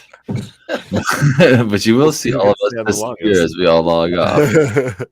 This is I a didn't even think test. about that. This is only a test. We definitely need a second admin. Too funny. So, Tara, it's the stream. how are you? Hey guys, I'm good. Just getting in from Cincinnati. Sup, Nut Tree? Tree, Tara, what's up, guys? What's happening? Just did a big old Sliding right in the first. Frank Forge, the triple burger, Ooh. cold Yeah. start. I did a cold start. Yeah, Now, is yeah. that How you like that? rosin or the resin? The resin. Oh, I haven't nice. got that yet from Baked yet. I gotta go get that this week because I'm dying to get my hands on it. Excellent. Yeah. Hope everybody had a good weekend. We second the idea on the Airbnb. Oh, yeah, also, definitely. we definitely are on board with that. Awesome, I'll start looking. right? Yeah. That's We're what thinking. Well, yeah, we'll talk off air about it. more, but- Absolutely. That'd be awesome. Good idea. Definitely. You know, I'm going to smoke some meats. Do it. I hope that means Yeah. exactly what you said, and it's not code for anything. It means whatever you want to believe, Spartan. No, no, don't say that. Chicken and pork. What's that? I like chicken and pork. I like them beer can chickens. You ever had one of those? I don't think I've actually had one. No. Oh they're yeah, usually really beer can up the ass. Chicken. Here's a crab Stand up chicken in my free mouth. What's crab that? The lager. good thing is the chicken's not alive for the insertion of the beer No. can. Oh, I did it wrong. That's really good. Yeah, Chickens are alive. You're like, that's the bold way. No chickens were hurt during this. No, that's good stuff, man. Tender. Yeah. chicken. That is good. I don't know the put the recipe. yet. chicken right in the deep fryer. Oh man. The only that's great. The only you ever heard a lobster scream? Okay. I No, love not. I take it back. You're making Becca hate all of you guys right now. Oh, I ain't saying nothing. Getting more and more comfortable with the idea of raising our own meat, but I'll still like watch videos where different people are processing their meat, and it'll make me cry. It like Yeah. Dude, You know what you should you do, thought Becca? putting water in a deep fryer made it splash? Oh my god. Oh geez. I honestly don't know if I personally could like kill it if I had to. I mean, even like when I've had to like kill things in the past that were like injured on my property or something, it's been like This is where you guys got to start. When Red gets his deer in like 2 weeks, 2.5 weeks, he's gonna put out a phone call and a drop a pin on Google Maps, and you're all gonna show up and watch how you harvest a deer. Because if you can harvest a deer, you can harvest anything. I I promise. actually got to see that last season where we were staying in the campground. One day I didn't happen to not be working, and I came out with the dogs one day, and these guys had a deer all upside down and peeling the skin off of it. So I asked if I could stay and watch, and they said, yeah, as long as you can hack it. I said, yeah, I'm going to try. So No, I've I know- never done the deed. Daddy Red has. He's a pro. Oh, He's a pro. I grew up with it, It's a dude. great I grew up opener, sitting man. in the garage. Hey, get out here and help me gut this deer. I'd get sick. There was a time where I was like spinning around in a chair. My dad and his buddy are working on a deer. They're doing the whole thing. They're doing the whole processing, man. So there's you may not want to listen to this if you're slightly skittish. I don't Would like you the like order. me to describe the process for you? Well. There's a head in the trash can, and I'm spinning around in the chair, looking at the head, spinning around, looking at the head, looking. It was like this, I'm a little kid, and I'd be like, oh, there's the head, oh, there's the deer, oh, there's, It is. The tongue's always doing that too. gnawing off things, you know what I mean? And I'm just like, I've seen this. I've seen my dad do it just alone in the garage. And then axes come out. Like you get the limbs off, you got to get the limbs off, and like there's just stuff. Wait, involved. axes? Oh, well, I guess a saw would be a more appropriate thing, but outside of that, I mean, Yeah, you're no, there's probably saws. I feel like Just a tree just a saw. handful of these, Yeah, that's all you Oh, need that's for that boning knife. You can take it all apart. do the hide. Next, So like getting to through the hide, getting through the muscle, and seeing the bone doesn't bother me at all. The organs, that's the stuff that gets to me. What about the Seeing- brain? Rough, dude. Yeah. Well, I don't. Why would I get into the brain? Why would Yeah, I? Sometimes you got to cut the antlers off, So I'm you not. just, The only time I'd want to get to the brain is if I was like trapped and like trying to survive out in the wild. So I'm smashing to get to the brain to get some fat. I've seen the antlers. Yeah, I've seen the skull cap get cut off. yeah, I did that. But I wouldn't do that. No. It's different when it's dead. I was though. young. A lot harder than you think it is. Yeah, like- yeah. Yeah, it's way different than raising it as a pet.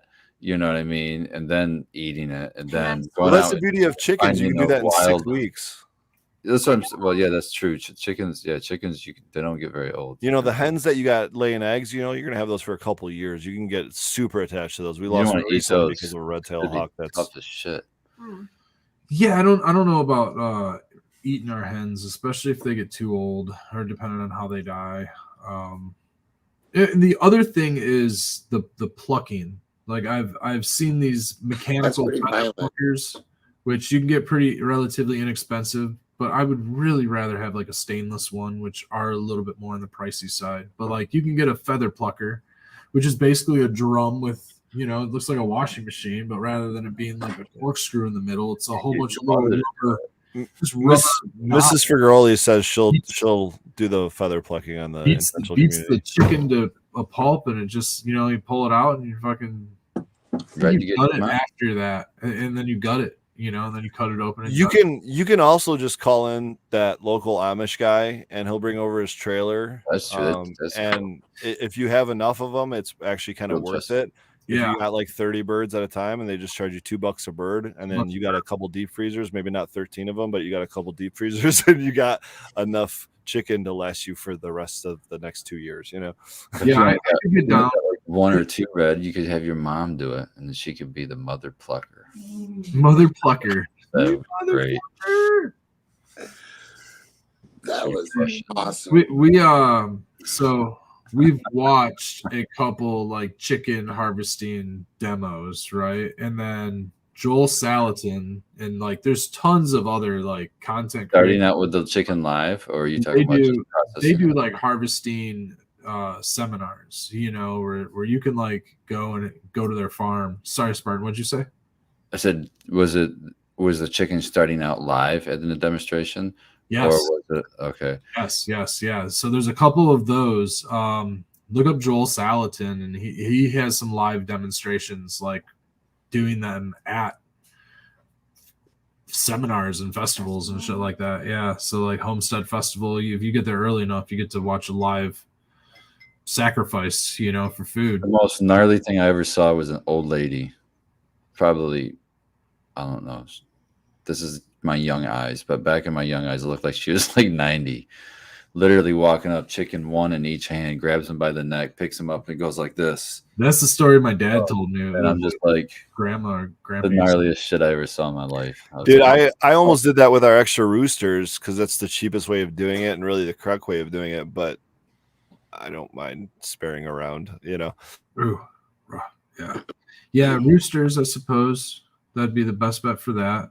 We do want to raise meat chickens. It's gonna be one of the first things. We got a couple acres have some grass available. We want to use those suckers to mow the grass and give us a nice fertile garden to start with, and get a couple years worth of chickens out of it, hoping that we're able to keep freezers stable long enough, Get really good eggs too that way. Beat Oh the yeah, bugs dude. and everything else. Totally. Yeah. It's just the act of like having to kill them yourself. That's like, Yeah, I would struggle with that. I would not be a big fan. I struggle. Like, Once you do it the first time, though, I'm 'cause telling you. you have to put their head in a cone, and then you do that, and it's like just overwhelming when I watch it. Maybe doing it would be different, but it'd probably take me a while. I'm You such just an have animal. to, I'm struggle with it. yeah, it's tough. We Especially need to when get with people who do it and then go practice with them. I think Yeah, that's that's the probably a best good way way. is to not be responsible for your own, and not be responsible for somebody else in that way, but like have an understanding that you're learning and that you just need to do it. And like, rather than buying all the equipment and then realizing that it's not something for you, go do it for Practice somebody your else. 22. Practice with your 22 because that ammo is still fairly cheap. You just start sniping them. Yeah, I mean, and that's a way. Like, the cone thing is supposed so the way that it is brought about is like to be the most humane. humane as possible, right? So shooting them is a good way if you can give them a kill shot. If you do sever their head or their neck in the right spot or whatever, their head off or something. yeah, but like, as far as the reason that they put them in a cone is so that they can literally like cut their necks, and it kills them immediately. And so there's no suffering, and like, the idea is that like, when you harvest your animal only has one bad day. If you're growing it yourself, you're gonna love it. We're not talking about monoculture, large scale beef. Oh my god! And you like, said you're gonna love it. Remind me of that infomercial with that slap chop guy. You're gonna love it. Trying to love our animals. But like, that's the purpose, is that you utilize the animal for what it is. It's going to help you, restore value and create ecology within your farm, your soil, whatever you have. And you are going to love it, and you're going to treat it great. And I'm not saying to like, I'm not suggesting like raising veal, where something's tied to a pole its whole life and it has no thought of it, it's very, I'm definitely not into that. I'm more into a humane raising of animals to help soil and stuff like that. It's just like the cannabis plants. You're using the full extent of the animal, as throughout its life, it's produced its eggs, and now you're going to go ahead and absolutely, yeah. You can really go far with that too. You could like try to save some of the blood to make blood meal. You can save the leaves, the feathers. You can save the feathers and make feather meal. That's like a slow release nitrogen. Yep. Use all that stuff. That's and all of your chicken, you'll make you'll get the meat off of it, but then all the bones for bone broth, and like you get soups for ages, and I mean, some may just look at it as death or helpless animals or something like that. But if you love the animals and you realize that the animals are there for a purpose, it might be sheep and you're using them in a forest. Like silvopasture is a real popular thing in the regenerative movement, is having forest and utilizing little pigs and sheep and ruminant feeders. Maybe you have some deer. Maybe you do have a deer farm or something like that. You utilize the trees in the forest for the cover, and it's a much more natural way of living for those animals, and they're happy their entire life. And then they have one bad day, and then that helps sustain your family and lives. The idea is that you don't let them even have that be a bad day. Yeah, they don't even know it's a bad day. Come on. And they don't even know it's a bad day. Right. When you do take, harvest them. A suntan. They're fucking just having a nice cone on their fucking head. They're thinking it's gonna be a good day. Well, that'd be the chicken, and like as far as the pigs go, they do it while the pigs are like eating. A lot of times while the cows are eating, and it's a one shot. And it has to be precise. You got to do it right. And dude, I've seen these guys take an hour waiting with their .22 or their rifle, standing there waiting for the right timing because they just don't want to. They don't want to harm it. They don't want to injure it. You know, at the slaughterhouses, what Yeah. I don't know where you get them, but I know at the slaughterhouses they have these things that if I were going to be doing that, harvesting animals on the regular, I'd be looking for these things. It was like a baton, a straight baton, and on the end of it, they had a 22 shell. Yeah, put a 22 round in there. And they just went right up and they just tapped it right on the head of the animal, and boom, done. the animal just falls over. Yeah, that's Yeah, it. no chance to miss. I mean, it's Well, That's they do cows a lot differently. They use like a piston hammer and straight through the skull. That's pretty wild. I mean, a cow is pretty easy target in comparison to a chicken, though, I think. But oh my gosh, it can be impossible. You have to hang something. Yeah, I those things require some processing. You need like a tractor or something to lift those. for sure. I just want to point out, Red, that if you gave the care and the harvesting of a chicken even 1 ounce of what you just described, it would be so far and above and beyond what we get on the daily from the restaurants and the grocery stores we go to. Please, and that's the most important part. To even just raise them yourself, I think is an incredible feat.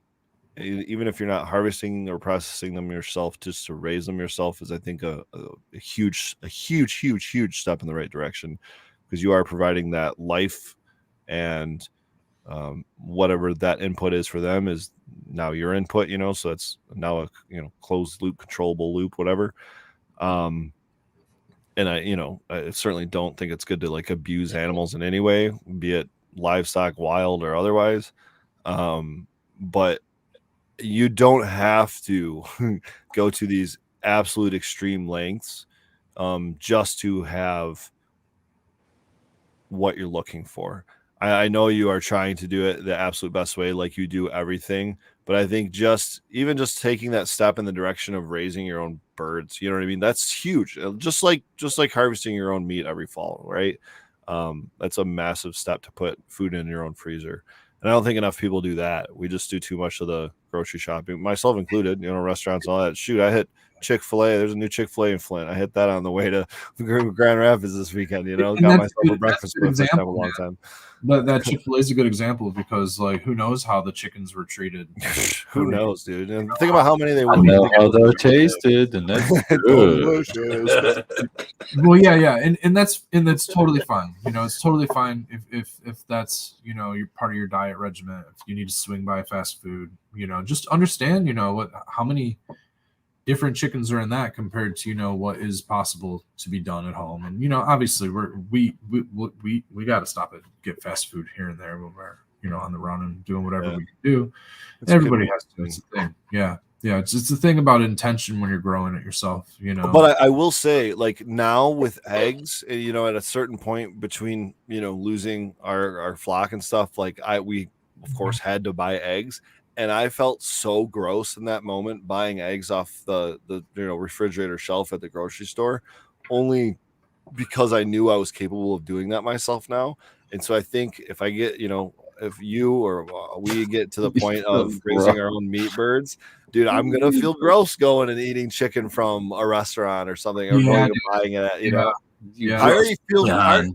Dude, the rest of us, you peon. I'm not gonna lie. After getting a smoker, I feel gross buying a steak at a restaurant. Yeah. You know what I mean? It's like, it's insane to me the steak, the quality of steak I get at a restaurant versus being able to do that at home and just doing it right. Like I've grilled steaks for decades, I guess, at this point, practically. You know what I mean?